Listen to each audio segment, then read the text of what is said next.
Today we're going to have an introduction to Chinese humor via two jokes.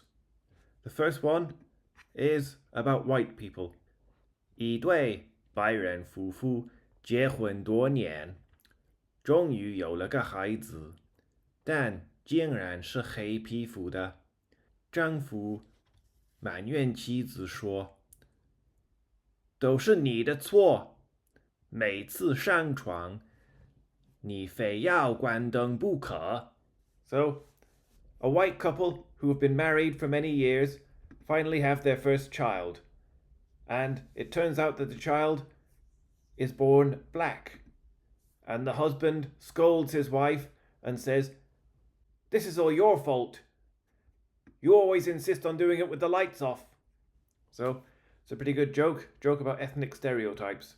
So, as an aside, a very useful grammar point to use in Chinese, 非什么什么不可. So, 非, a negation, followed by verb, followed by 不可, means to insist upon.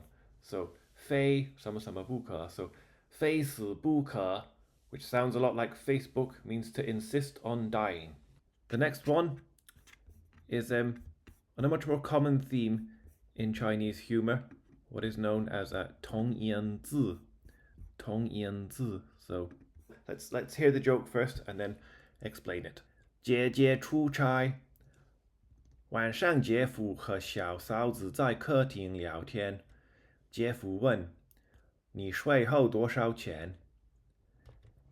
小嫂子脸一红，小声说：和姐夫睡还提什么钱？ Let's translate it first. A sister goes away on business, and in the evening, she and her sister-in-law are chatting in the living room. The sister-in-law asks, 你税后多少钱?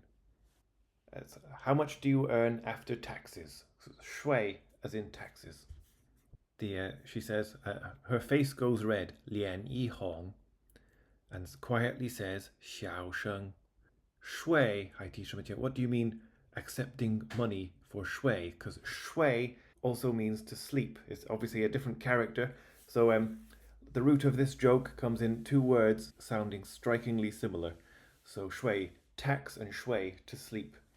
So many Chinese superstitions also come from 同音字, which is homophones, words that sound the same. So examples of homonyms in English include kind as in type or kind as in generous. But in Chinese, they are particularly abundant.